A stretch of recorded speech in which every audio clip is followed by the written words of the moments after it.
সবাই, welcome back to the channel. Welcome তোমাদের নতুন একটা ব্লগে। ঘড়িতে এখন বাজছে অলমোস্ট 11টার উপরে। যাব আজকে একটুখানি মামা বাড়ি, তার জন্য এরকম করে সেজে গুজে রেডি হয়েছি। বিয়ের পর ওই হয় না জোড়ায় মামা বাড়ি যেতে হয়, জোড়ায় তো যাইনি, প্রথমবার আমি গিয়ে ঘুরে চলে এসেছি। তাই এবার আমি আর আশিস যেহেতু যাচ্ছি, আশিস বলে সুন্দর করে শাড়িটারি পরে রেডি হয়, শাড়িটারি পরে যাচ্ছি। আমি আর আশিস যাচ্ছি, সাথে যাচ্ছে মা, দাদা, সিজা আগেই আমাদের বাড়িতে চলে এসেছে। অলরেডি একবার মেকআপ করে এসেছিল, এখানে এসে আমার এখানে জিনিসপত্র ছড়ানো রয়েছে, এইখান থেকে কি সমস্ত নিয়ে যেন আবার লাগাচ্ছে। ভাবছি ও হয়তো কম সেজে এসছে। দেখি, একবার তো সেজে এসছিস, আবার কি টাচ আপ? ওর টাচ আপ জীবনেও বন্ধ হবে না। আরেকজনও আছে যে অনেকক্ষণ ধরে রেডি হয়ে বাইরে দিয়ে ঘুরছে। আমার শাশুড়ি চিন্তায় পড়ে গেছে, আমার কখন যাব। এই যে একজন, বাজে কথা বলবি না, অনেকক্ষণ ধরে এই যে আমাকে নাড়ু দিতে এসছে। আমাদের এত লেট হয়ে গেছে যেতে যেতে আমাদের সবার খিদে পেয়ে গেছে, আমরা সবাই এখন নাড়ু খাচ্ছি। এই একজন নাড়ু, এই খুব সুন্দর করে শ্বশুর বাড়ি যাবে বলে সেজেছে। এদিকে আয়, মামা শ্বশুর বাড়ি তো হয় নাকি, মামা শ্বশুর বাড়ি হয়, এদিকে আয়। যাবো তো, কিন্তু এখন প্রচুর বৃষ্টি স্টার্ট হয়েছে, মানে এইটুকু হেঁটে গাড়িতে উঠতে গেলেও আমরা ভিজে যাবো। তুই জলটা ভরে নিয়ে আয়। যাই হোক, মা আসুক, মা আসলে তাড়াতাড়ি করে আমরা এখন বেরোবো।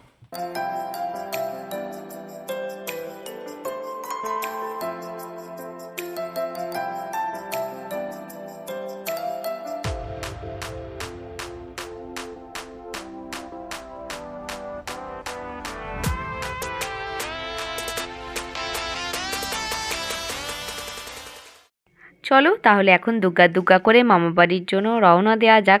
তবে এমন বাইরেটা ছিপছিপে বৃষ্টি স্টার্ট হয়েছে না, এক জায়গায় যাওয়ার সময় এরকম বৃষ্টি পড়লে বড্ড বাজে লাগে, কিন্তু কি আর করা যাবে, আগে থেকেই ফিক্স ছিল আজকে মামা বাড়ি যাব, ক্যান্সেল করার কোনো জায়গা নেই, ওখানে অলরেডি আয়োজন হয়ে গেছে। মামা বাড়ি যেতেই এই সেন্ট্রাম মলটা পড়ে, যেখানে রয়েছে স্মার্ট বাজার। আর মামা বাড়ি যাওয়ার সময় এখানে আমরা দাঁড়াবো না, এ তো কখনো হতেই পারে না।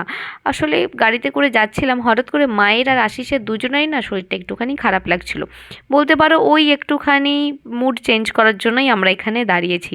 দুদিন আগেই দুর্গাপুজো গেছে, এত সুন্দরভাবে মলটা সাজিয়েছে, আমরা গেছিলাম একটুখানি ট্রেন্ডসে, টুকটাক একটু দরকার ছিল সেই কাজ করতে। তবে ট্রেন্ডসে তেমন কিছুই পছন্দ হয়নি, এরপর চলে এসেছিলাম প্যান্টালুন্সে, সেইখান থেকে মার যে দরকার ছিল সেইটা মা মেটাচ্ছিল। আর এখানে আসিস সবসময় আমার মায়ের সাথে যে আমার আড়ালে কী গল্প করে আমি সত্যিই বুঝি না। যাই হোক, তাড়াতাড়ি এখানকার কাজ গুটিয়ে বেরোতে হবে, কারণ ওইখানে অলরেডি সবাই আমাদের জন্য অপেক্ষা করছে। মামাবাড়ি যাওয়ার এই রাস্তাটা না অপূর্ব সুন্দর লাগে এখন, আগে না এত ভালো ছিল না। এটা হচ্ছে NH-12, তো চারপাশে এত সুন্দর লাইট লাগানো হয়েছে, আর রাস্তাটাও এত সুন্দর হয়েছে। তবে দিনের থেকে রাত্রিবেলার ভিউটা আরও বেশি সুন্দর। যখন ফিরবো আজকে তোমাদের সাথে অবশ্যই শেয়ার করব। সেন্ট্রামে নামার পর সৃজা পেছনে চলে গেছে, কারণ ওর পাচ্ছে একটুখানি ঘুম। মামা বাড়িতে যাওয়ার আগে আমরা এসেছি একটুখানি মিষ্টির দোকানে মিষ্টি নিতে। এদের দুজনকে শুধু দেখো, এই নিয়েছে একটা সন্দেশ, আর এর অবস্থা দেখো। খুব ভালো লাগে তোদের মিষ্টি খেতে? আমার বলছে হ্যাঁ।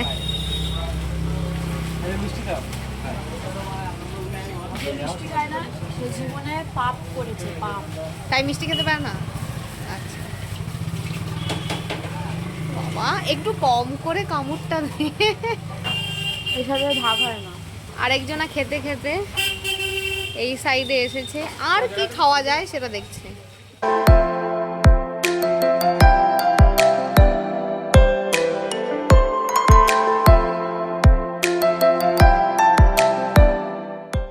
মিষ্টি খাওয়া আর নেওয়া দুটোই আমাদের এখানে হয়ে গেছে। আসলে বেরোতে বেরোতে না আমাদের আজকে একটুখানি লেটই হয়ে গেছিলো, তাই ওদের দুজনের আবার একটুখানি খিদে পেয়ে গেছে। একদম মামাবাড়ির দোরগোড়ায় চলে এসেছি, বলতে পারো মামাবাড়ির পাড়াতেই দাঁড়িয়ে রয়েছি। মিষ্টিটা ঢোকার আগে নিয়ে নিলাম। চলো এবার তাড়াতাড়ি করে যাই, কত লেট হয়ে গেল আজকে, আর রাস্তায় এত কাদা। আরে লেগে যাও।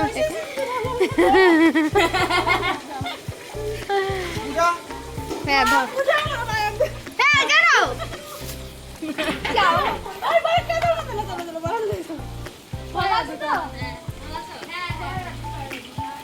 চলে এসেছি মামা বাড়িতে। এদিকে রান্না বান্নার তোড়জোড়ও একদম তুঙ্গে। মেন খাওয়া দাওয়াটা হচ্ছে রাত্রিবেলাতে, মানে এত কিছু আয়োজন রাত্রিবেলার জন্য, আর দুপুরবেলাতেও আছে সিম্পল কিন্তু টেস্টি মেনু। যাই হোক, আসার পরই মামিকে আশিস প্রণাম করতে গেল, কিন্তু ওই মামি কোনো দিনও এই সমস্ত প্রণাম টোনাম নিতে চায় না। আশিস এখানে দাদার সাথেই বাইরে বসে রয়েছে। চলো একবার ভেতরে যাই। তবে মামা বাড়িটা আজকে একদম ফাঁকা ফাঁকা লাগছে। সবাই থাকলেও আসল মানুষটাই কিন্তু আজকে আর নেই। কিছুদিন আগেই আমার দিদা মারা গেছে। যাই হোক, এসে যেন মনে হচ্ছে কি একটা খুঁজছি, কাকে যেন পাচ্ছি না। একটা যেন ফাঁকা ফাঁকা রয়ে গেছে। এ তো লাগাটা খুব স্বাভাবিক। মা এখানে বসেছে একটুখানি খেতে। আমি আর আশিস খাচ্ছি না, কারণ আমরা যাচ্ছি মাসির বাড়িতে। মামা বাড়িতে না আমরা এই মুহূর্তে খাবো না, মানে দুপুরের আয়োজনটা মাসি করেছে, তো সেইখানেই চলে এসেছি। এটা হচ্ছে আমার ছোটো মাসির বাড়িতে চলে এসেছি। মাসিরও এক অবস্থা, মামির মতোই, কিছুতেই প্রণাম নেবে না। যাই হোক, এই হচ্ছে মাসির বাড়ি, প্রচণ্ড সুন্দর, আর তার চেয়েও বড়, খুব সুন্দর গোছানো। দাঁড়াও, আশিসের প্রণাম তো নেবেই না, আমারটাও নেবে না। যাই হোক, চলে এসেছি মাসির বাড়িতে। তাড়াতাড়ি করে আগে না লাঞ্চটা করে নেবো আজকে। মেশো এখন বাড়িতে নেই, মেশো গেছে কাজে, আর রিঙ্কি এখানে রয়েছে। ওকে আমি জিজ্ঞেস করছি, তুই আজকে লজ্জা পাচ্ছিস না? ও না প্রচণ্ড লজ্জা পায়। যাই হোক, চলো মাসির রান্নাঘর থেকে একবার ঘুরে আসি। মাসি আজকে স্পেশাল কি রান্না করেছে একবার দেখে আসি, চলো। এই কখন সমস্ত রান্না মাসি করে রেখেছে, আর আমরা এখন এসেছি। গরম গরম মাসি এখানে ভাজছে বেগুন ভাজা। আশিসের পছন্দ আলু ভাজা, বেগুন ভাজা, ওর পছন্দ অনুযায়ী আজকে সমস্ত রান্না টান্না হয়েছে। সব রান্না বান্না অলরেডি এত কিছু রান্না করেছে মাসি আশিসের জন্য। এত কিছু রান্না কি রান্না করেছো? বলো তা, পদ বল। আলু ডাল ফাল কিছু করনি? না। মাসি ওখানে আমাদের জন্য খাবার দাবার গোছাচ্ছে। আর আশিস যেহেতু প্রথমবার মাসি বাড়িতে আসলো, মা সমস্তটা আশিসকে ঘুরিয়ে দেখাচ্ছে। মাসির যে শাশুড়ি আছেন উনি এখন বাড়িতে নেই, তাই বাড়িটা একটুখানি ফাঁকা ফাঁকাই লাগছে। মা সমস্ত আশিসকে ঘুরিয়ে দেখাচ্ছে।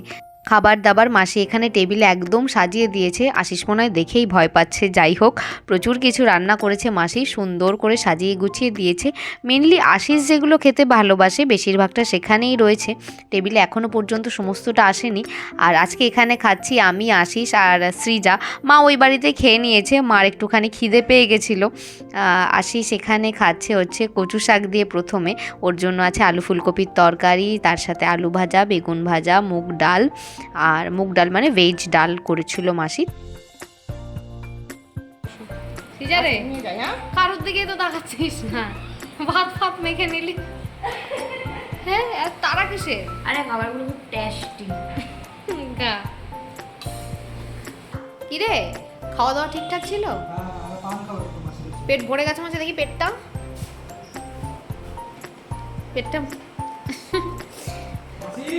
খাওয়া দাওয়া আমাদের কমপ্লিট হয়ে গেছে। মাসি প্রচুর কিছু রান্না করছিল, সেগুলো খেয়েছি।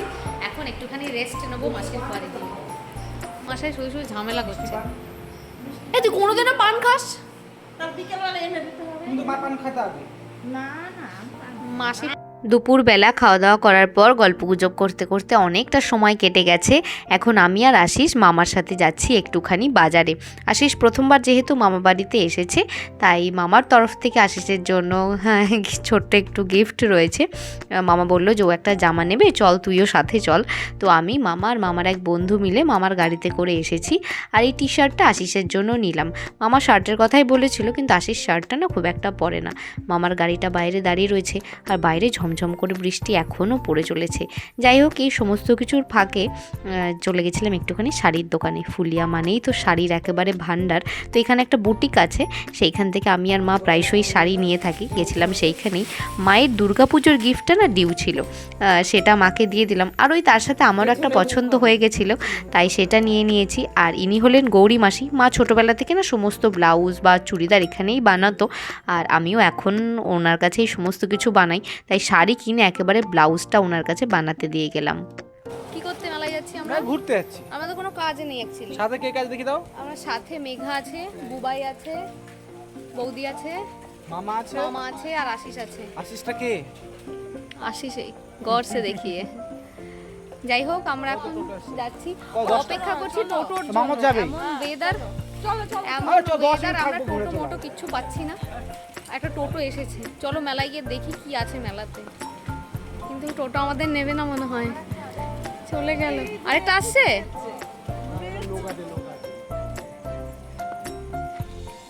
আদেও আজকে আমরা টোটো পাবো কিনা তার কোনো ঠিক নেই। এইগুলো আছে 10 খানা হয়েছে? টোটোর ভরসা না করে কালু, তাই? হ্যাঁ টোটোর ভরসা না করে হ্যাঁ আমরা হাঁটা জুড়েছি, ওকে ওকে। কারণ এখান দিয়ে টোটো পাওয়া মুশকিল। কালী পুজো হবে নাকি? দুর্গাপুজো হয়েছে, যদি আমরা টোটোর ভরসা করি তাহলে আজকে আমরা আর মেলায় পৌঁছতে পারবো না। আচ্ছা। সিজার অলরেডি মেলা থেকে ঘুরে চলে এসেছে, আমরা এখন যাচ্ছি মেলাতে। পৌঁছে গেছি আমরা মেলাতে। আমার মামাবাড়ি থেকে বেশি দূরে নয়, ওই হেঁটে 5 মিনিট মতো টাইম লাগে। বাজারটাতে এই মেলাটা বসে। এইটা না প্রচুর বড় একটা মেলা। ছোটোবেলায় আমরা দুর্গাপুজোয় তো মামাবাড়ি আসতাম না, দুর্গাপুজোর পরে যখন মামাবাড়ি আসতাম তখনও এই মেলাটা বসে থাকতো। এই মেলাটা উঠে আবার শান্তিপুরের রাসে গিয়ে বসবে। আর আগে যখন মা এই মেলাতে আসতো তো প্রচুর কাপ প্লেট কিনে নিয়ে যেত।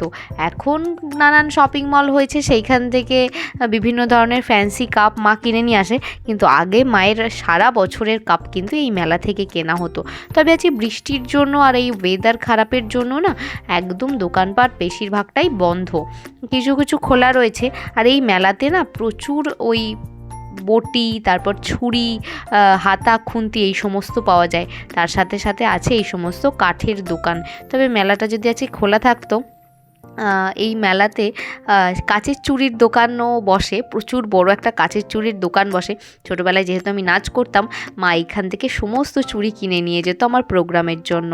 বেশিরভাগ মেলাতেই এখন দেখছি এইরকম একটা দোকান বসছে, যেখানে আচার থেকে শুরু করে বিভিন্ন ধরনের পাঁপড়, আরও নানান হজমিগুলি প্রচুর কিছু পাওয়া যাচ্ছে। এত সুন্দর লাগে দেখতে।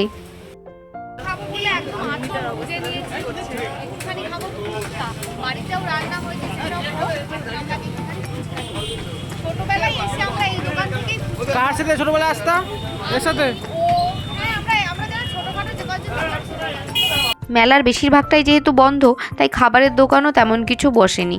আমরা একটুখানি ফুচকা খেয়ে নিয়েছি, এখন এসেছি একটুখানি আইসক্রিম নিতে। ঠিক করেছি আজকে হেঁটে হেঁটে বাড়ি যাব, তাই হাতে যদি একটুখানি আইসক্রিম থাকে সময়টা ঠিক কেটেই যাবে।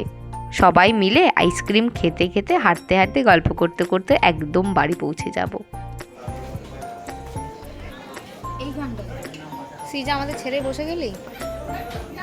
হ্যাঁ, ওদের অপেক্ষা করতে গেলে আমার সারা জীবনেও খাওয়া হবে না। মিমির তো মনে হচ্ছে খাবার পছন্দ হয়নি, কেমন যেন ভাত নিয়ে নাড়াঘাটা করছে। দেখিস তোর খাওয়ার সময় আবার যেন বৃষ্টি না হয়। আমি তো পাতা নিয়ে ঘরে দৌড় মারবো। মাংস নিবি না তো? অফ।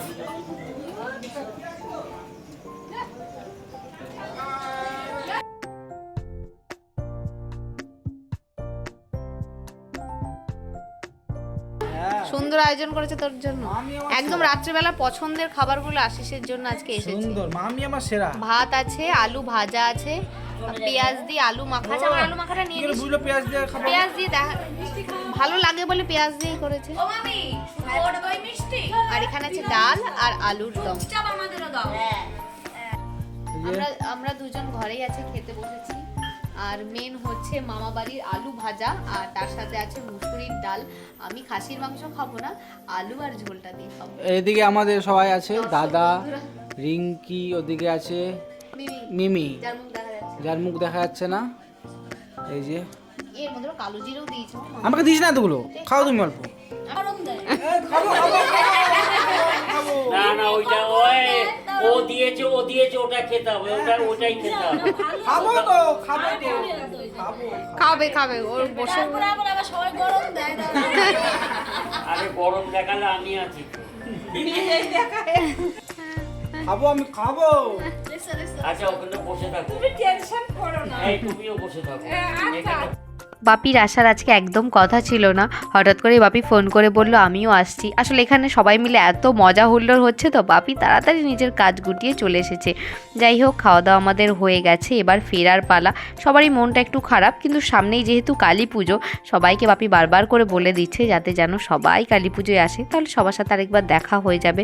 চলো, বাপিরা না আরেকটা গাড়ি নিয়ে এসেছে, কারণ বাপির সাথে মিলন মামা আরও সবাই রয়েছে, আর আমরা যেরকম এসেছিলাম সেরকম যাচ্ছি। দুগ্গা দুগ্গা করে এবার বেরোনো যাক। রাত না বেশ অনেকটা হয়েছে, 12টার উপরে বাজে। আর তোমাদের আসার সময় বলেছিলাম না এই রাস্তাটা রাত্রেবেলা দেখতে আরও সুন্দর লাগে। দেখো চারপাশটা কি অদ্ভুত সুন্দর লাগছে। আমরা আস্তে আস্তে বাড়ি পৌঁছাই। ব্লগটাও তাহলে আজকে এখানেই এন্ড করছি। সবাই সুস্থ থেকো, ভালো থেকো, আর ব্লগগুলো কেমন লাগছে অবশ্যই কিন্তু জানিও। দেখা হচ্ছে নেক্সট ব্লগে।